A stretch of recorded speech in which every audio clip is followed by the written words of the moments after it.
Hello folks, welcome back to Lakshu YouTube channel. And இப்போ பார்த்தீங்கன்னா வந்து நம்ம வீட்டில் தான் இருக்கோம். அண்ட் இன்றைக்கி கேப்ஷன்லேயே படிச்சிருப்பீங்க YAMAHA R3 டேவிட் R3 அப்படின்னு தான் சொல்லுவோம்.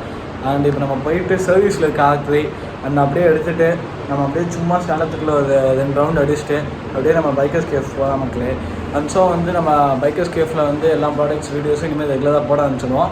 அண்ட் நம்ம இனிமேல் பைக் வீடியோஸும் ரெகுலராக போடுவோம் அண்ட் ரிவ்யூவும் போடுவோம். R3யோட ரைட் ரிவ்யூ கூட சீக்கிரம் அவைலபிளாக இருக்கும் நம்ம சேனலில். Full detail review available already. And so அதே R3 அந்த வண்டி சிஜிஎஸ் அவரோட வண்டி தான் வந்து நம்ம ரைட் ரிவ்யூ பண்ணுவோம். ஏன்னா எனக்கு தெரிஞ்ச ஃப்ரெண்ட்ஸ் லிஸ்ட்டில் அவர்கிட்ட தான் R3 இருக்குது. One and only last sold out R3 இன் தமிழ்நாடு அதான் BS4. அதுக்கப்புறம் R3 லான்ச் ஆகல. ஸோ அந்த வண்டி தான் இப்போ எனக்கு தெரிஞ்சு 5th சர்வீஸ் நினைக்கிறேன் விட்ருக்காது. அவர் அவுட் ஆஃப் ஸ்டேஷன் பண்ணாலும் இப்போ நம்ம தான் ஷோரூம் போய் அந்த வண்டியை எடுத்துகிட்டு பிக்கப் பண்ணிட்டு அப்படியே போய் ட்ராப் பண்ணிட்டு வருவோம். ஸோ நம்ம அப்படியே ஒரு ரவுண்டு ஓட்டி பார்த்துட்டு வண்டி எப்படி இருக்குன்னு உங்களுக்கு சொல்கிறேன் மக்களே. Hello AG bro. Hi bro. நான் கண்ணாடி பார்த்துட்டு இருக்கீங்களா? போகலாமா? நம்ம ஏன் ஒரு டிஃப்ரெண்ட்டான பர்சன், ஒரு வித்தியாசமான பர்சன் சொன்ன தெரியுமா மக்களே? ஏன்னா ஏஜி ப்ரோ பார்த்து மால் ஆச்சு. அண்ட் ஸோ ஏஜி ப்ரோ வந்துட்டாது. நம்ம அப்படியே கிளம்பலாம். வண்டி எடுங்க ப்ரோ. முன்னாடி நவுத்துங்க, ஏற முடியல. ஏஜி ப்ரோ எடுத்துகிட்டு போய் வளர்த்துக்குறீங்களா? உங்கள் ஷெல்பி தானே? உங்கள் டாக் பேர் தானே? ஷெர்லி கூட வச்சுக்கிறீங்களா?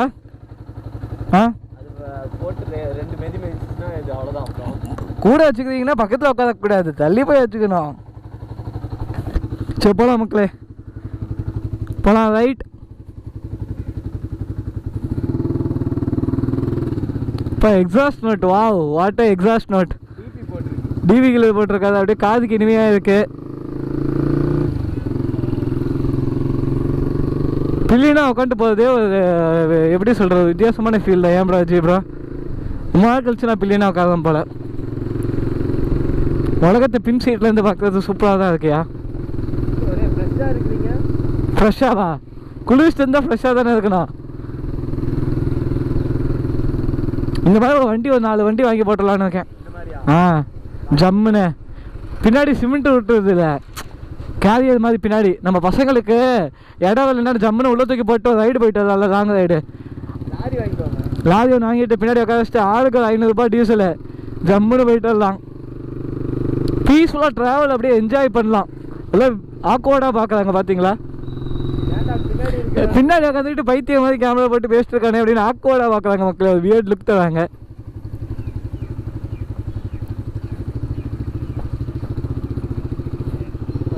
டியூபர் பாஸ் நேற்று போட்டுருந்தது பார்த்தீங்களா? ஆவின் பாலகம் ஓப்பன் பண்ணிட்டாதான். எல்லாருமே என்ன தெரியுமா நினைப்பாங்க, கமெண்ட்ல உங்களுக்கு கமெண்ட் வரதே இருந்துட்டு என்ன வருதுன்னா, ப்ரோ அவர் ஏன் ப்ரோ ஹெல்மெட் போடல? ஆமாம், அஜி ப்ரோ பார்த்தீங்கன்னா வந்து சிட்டிக்குள்ளே என்ன இதுக்கு ஹெல்மெட் போடணும் அப்படின்னு கேட்குறாரு. ப்ரோ ஹெல்மெட் போட்டு ஓட்டுங்க ப்ரோ, ஏன் ஹெல்மெட் போடல? புது கிரவுண்ட்லாம் வாங்கியிருக்கீங்க, அதை போட்டு ஓட்ட வேண்டியது தானே? வா வா வான்னு அவசரப்பட்டா என்ன பண்ணுறது? இப்போ பார்த்தீங்கன்னா நம்ம கொஞ்சம் சீக்கிரம் சொன்னால் அஜி ப்ரோவை, அதனால தான் அவர் ஹெல்மெட் போடாமட்டாலாமா. இதுதான் மக்களே ஒரு ரீசன், கேட்டுக்கோங்க. நம்ம சீக்கிரம் வர சொன்னதுனால ஒரு 2 செகண்ட் வந்து சேமிச்சிட்டார் ஹெல்மெட் போடாமல். ஒரு 2 செகண்ட்ஸ். ஏன் ப்ரோ? ஒரு 2 செகண்ட் சேமிச்சிட்டாரு. ஆனால் நம்ம கூப்பிட்டது பார்த்தீங்கன்னா ஒரு 10:40 கால் பண்ணியிருந்தோம் அஜி ப்ரோக்கு. டைம் வந்து பார்த்தீங்கன்னா 11:25. இவ்வளோ நேரம் சீக்கிரமானது ஒரு 2 செகண்டில் அப்படியே மேட்ச் பண்ணிட்டாராமா அஜி ப்ரோ. பார்த்துக்கோங்க மக்களே, இதுக்கு நீங்கள் தான் ரெஸ்பான்சிபிள். அஜி ப்ரோ கிட்ட என்ன கேட்கணுமோ நீங்கள் கேட்டுக்கோங்க, என்கிட்ட கேட்காதீங்க. அஜி ப்ரோ கிட்ட வந்து நீங்கள் சொல்ல வேண்டியது சொல்லுங்கள், ஹெல்மெட் போட்டு ஓட்டுங்க அப்போ தான் சேஃப் அப்படி இப்படின்னு சொல்லுங்கள் மக்களே. சப்ஸ்கிரைபர்ஸ் எல்லாத்தையும் ஏவி விடுறீங்களா? சப்ஸ்கிரைபர்ஸ் எல்லாத்தையும் ஏவி விடுறது நாளே ஏவி விடலப்பா. No no no no fans. Aji bro public reactions capture பண்ணுறதுக்கு தான் நம்ம போயிட்டு இருக்கோம். அதன் ஃபேக்கு க்ளோஸ் கால்ஸ் க்ளோஸ் கால்ஸ் இருக்கா? போடு போடு போடு போடு. பார்த்து வண்டியில் பிரேக்கிங் பர்ஃபெக்டாக. பின்னாடி உட்காந்துக்கிட்டே நம்ம வந்து ரிவ்யூ தரலாம் அப்படியே. Pillion review. Seat comfort okay, good seat comfort நல்லா இருக்கு. ஹோல்டிங் தான் வண்டியில், ஹோல்டிங் தான் இடம் இல்லை எங்கேயுமே. மொட்டை மாடி வெயிட் பண்ணுங்க இருக்கு ப்ரோ. எல்லாருமே வித்தியாசமாக பார்க்குறாங்க பேசல அப்படின்ட்டு. மொட்டை மாடி இருக்கு. நோ க்ளோஸ் கால்ஸா? ஒரு அக்கா தான் ஓட்டிகிட்டு போகிறாங்க, நான் அதை பார்த்துட்டேன். அந்த கார் ஓட்டுறது ஒரு அக்கா தான். இங்கே பாருங்க போர்டில் பாருங்க ஃபார்ச்சுனர் லெஜெண்டரி. சரி 5ஓட பங்க்கு அந்த போனால் வந்து அது ஃபைனாக போட்டாங்க. பார்த்து லெஃப்ட் சைடு கேப்சர் பண்ணுறாங்க பிளாக்கிங்கு. ஓகே நம்ம இந்த பக்கம் வரக்கூடாது, பிரிட்ஜ் ஏறிடணும். கீழே இருந்தால் மறுபடியும் 400 ஃபைனாக போட்டுருவாங்க. இல்லை நான் ஹெல்மெட் போட்டிருக்கேன்ல, எனக்கு என்ன பிரச்சனை? பரவாயில்ல. ஆ நேற்று இருந்துட்டு சைக்கிள் மாட்டினோம். எவ்வளோ ஃபைனு? ஏதோ நல்ல வேலை ஆன் பண்ணி எனக்கு எழுதிட்டு ஆன்லைன் ஃபைன் போட்டு விட்டானுங்க. நேற்று கால் தான் கட்டினேன். ஓட்டுனேன் பின்னாடி ஹெல்மெட் பின்னாடி உட்கார வச்சுட்டு கோப்ரோட பின்னாடி வச்சுக்கிட்டேன் கையில். நிறுத்திட்டாங்க ப்ரோ. நிறுத்திட்டு அதுக்கப்புறம் இருந்துட்டு என்ன கேட்டாங்க, எக்ஸாஸ்ட் போட்டதுனால இருந்துட்டு அவர் என்ன நினைச்சாரு, நல்லா வேகமாக வந்துட்டோம் அப்படின்னு நினைச்சாரு. அப்புறம் நீங்கள் ஓவர் ஸ்பீடாக வரீங்க அப்படி, டிராஃபிக்கில் எப்படி ப்ரோ, டிராஃபிக்கில் எப்படி நாங்கள் ஸ்பீடாக வர முடியும் அப்படின்னு இருக்கோம். ஓகே ஃபோக்ஸ், வண்டி சர்வீஸ்லேருந்து எடுத்தாச்சு. R3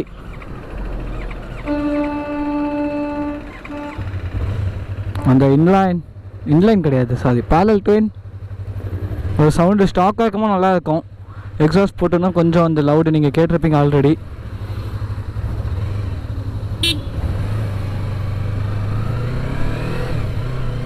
இந்த எக்ஸாஸ்ட் நோட் வந்து பார்த்திங்கன்னா ஸ்டாக்கில் எனக்கு ரொம்பவே பிடிக்கும். இதே சவுண்ட் அப்படியே எக்ஸாஸ்ட் போட்டதுக்கு அப்புறமும் வந்து நல்லாயிருக்கும். ஆனால் வந்து பேரலல் ட்வின்னால வராது. இன்லைன் இருந்தால் மட்டும்தான் உங்களுக்கு அப்படியே அந்த சவுண்டு தான். அண்ட் வண்டி வந்து இப்போ நம்ம வந்து கொஞ்சம் இதெல்லாம் செக் பண்ண முடியாது பிக்கப்பெல்லாம், ஏன்னா வந்து டிஸ்க் பிளேட் ஆல்ரெடி ஸ்டாக் இல்லை, பிரேக்கும் கம்மியாக தான் இருக்குது. வண்டி நல்லா ஸ்மூத்தாகவே இருக்குது. இன்ஜின் ஆயிலெலாம் மாற்றி ஏர் ஃபில்ட்ரு மாற்றியாச்சு. இப்போ என்னென்ன மாற்றணும்னு சொல்கிறேன் பாருங்க. இன்ஜின் ஆயில், ஏர் ஃபில்ட்ரு, ஆயில் ஃபில்ட்ரு, அதுக்கப்புறம் எதனா ரெகுலர் செக்அப் பண்ணியிருக்காங்க வண்டியை. செயின் ஸ்பாக்கெட் இப்போ ரீசெண்டாக மாற்றினாங்க, ஸோ மாட்ட தேவையில்ல. இது வந்து எனக்கு தெரிஞ்சு 5th சீரிஸாக 4th தெரியல. 25,000 கிலோமீட்டர்ஸ் ஓடி இருக்காங்க வண்டியை, நம்ம சீரியஸ் ஓடி இருக்காது. டயர் இனிமேல் நெக்ஸ்ட்டு சேஞ்ச் பண்ணோம். டிஸ்க் பிளேட் ஸ்டாக் இல்லைன்ட்டாங்க, ஸோ அதனால் டிஸ்க் ஆயிலையும் நான் மாற்றலை. நம்மளும் R3 முன்னாடி ஓட்டினது இல்லை. சீரியஸ் வண்டி சும்மா லைட்டாக அப்படி ஓட்டியிருக்கான். அதனால் வந்து நமக்கு செட் ஆகட்டும், இன்னொரு நாள் நம்ம வந்து ஹைவேஸில் ஓட்டிக்கலாம். வண்டி நல்லாவே இருக்குங்க கைஸ். ஒரு 300cc செக்மெண்ட்லேயே வந்து ஒரு டேம் பீச், அதாவது 300cc R3 தான் சொல்லுவாங்க எல்லாருமே. என்ன வேணால் 390 வந்து இதோட பவர் அதிகமாக இருக்கட்டும், ஒரு ஹார்ஸ் பவர் அதிகம் தான், டார்க் அதிகம், ஏகப்பட்ட டார்க் டிஃப்ரென்ஸ் இதுக்கும் D390க்கும். அது single cylinder, so twin cylinder. அந்த காஸ்ட் ட்வின் சிலிண்டர் பார்த்தீங்கன்னா இது வந்து around 4 lakhs BS4 last vehicle Tamil Nadu இது. அண்ட் ஸோ வந்து இது 4 lakhs வந்துச்சு. டியூக் 390 வந்து 3.5 lakhs நினைக்கிறேன். TFT இல்லை, TFT கிடையாது, எல்லாமே ஆல் டிஜிட்டல் தான். RPM வந்து அனலாகில் தான். இந்த வண்டியோட மைலேஜ் வந்து இப்போ எக்ஸாஸ்ட் கழட்டினதுக்கு அப்புறம் எனக்கு தெரிஞ்சு ஒரு 22-24 அந்த மாதிரி அடித்து ஓட்டினா கிடைக்கும்னு நினைக்கிறேன்.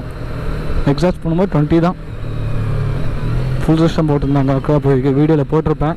இந்த வீடியோ சஜஷன் கார்டில் மேலே போடுறேன், பார்க்காதவங்க போய் பார்த்துக்கோங்க. R3 detail review.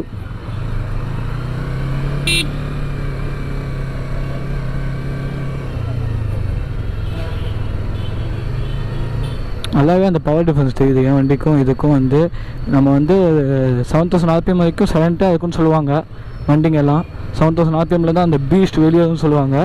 பட் அந்த ஒரு த்ராட்டில் ரெஸ்பான்ஸ் நல்லாவே தெரியுது மக்களே.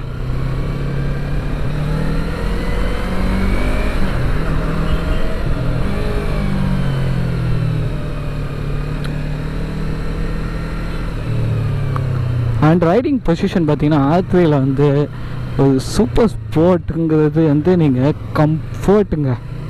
ஒரு ஃபேரிங் வச்ச வெஹிக்கிள்லேயே பார்த்தீங்கன்னா உங்களுக்கு வந்து இந்தளவுக்கு கம்ஃபர்ட் வந்து R3ல தான். டிரைவிங் கம்ஃபர்ட் பார்த்தீங்கன்னா ஒரு ஸ்போர்ட்ஸ் ஃபேரிங் வெஹிக்கிள் வந்து உங்களுக்கு அவ்வளோ டவுன் கிடையாது. R15 எவ்வளோ டவுன் உங்கள் எல்லாத்துக்குமே தெரியும். V3, V4, R15 எல்லாமே 2 டவுன். அதெல்லாமே இது வந்து அந்த அளவுக்கு டவுனே கிடையாதுங்க. ஒரு அப்ரைட்டு தான் கிட்டத்தட்ட ஒரு அந்த இது அப்ரைட்டை வந்து ஒரு 80-70% சக்ஸஸ் பண்ணிட்டாங்க R3.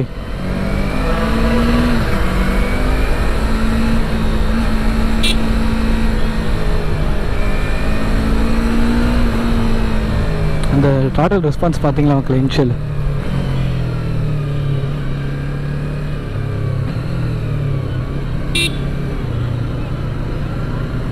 போய் யூ போட்டு போனோம். ஒரு சின்ன வேலை 10,000 வரைக்கும் போகலாம். அண்ட் N250 டெஸ்ட் ட்ரைவ் பண்ணுவோம். இன்றைக்கி இல்லை, பட் கூடிய சீக்கிரம் டெஸ்ட் ட்ரைவ் பண்ணிட்டு அப்படியே நம்ம கேட்டு டெஸ்ட் ட்ரைவ் என்றைக்கு நம்ம வந்து பண்ணிக்கலாம் அப்படின்னு கேட்டு. நான் வேறு கிளச்சை பிடிச்சது தான், பிரேக்கே இல்லை வண்டியில், ஃப்ரண்ட் பிரேக்கு தான். போலீஸ் ஆல் ஏரியா கேட்சிங் மக்களே, ஸ்டே டியூன்ட். சேலத்துக்குள்ளே நான் கூட இப்போ தான் ஃபைன் கட்டினேன்னு சொல்லியிருந்தேன். ஆல்ரெடி இப்போ ரீசெண்டாக ஃபைன் கட்டினேன். பெட்ரோல் அடிக்க போகிறது தெரில மக்களே, எனக்கே தெரில. அண்ட் ஸோ ஹெல்மெட் போடாமல் வெளியே வராதீங்க. இப்போ ஜீப்பில் போகும்போது எப்படி எனக்கு தெரிஞ்சு பலூனை கூப்பிட போகணுன்னு சொல்லி போயிருந்தாங்கல்ல, எஸ்கேப் ஆகிருப்பாரு. இந்த பக்கம் வந்தால் மாட்டுறதுக்கு நிறைய சான்ஸ் வந்துருக்கும். ஸோ ஹெல்மெட் போடாமல் ஓட்டாதீங்க வண்டியை. ரொம்ப பக்கத்தில் ஓட்டுறதுனா போட்டுங்க. எல்லா இடத்துலையும் பிடிக்கிறாங்க, நான் காமிச்சிட்டேன் உங்கள்கிட்ட.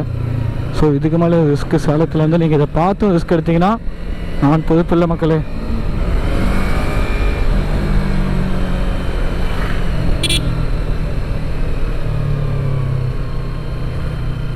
As the Bajaj showroom, Bajaj. வந்தாச்சு.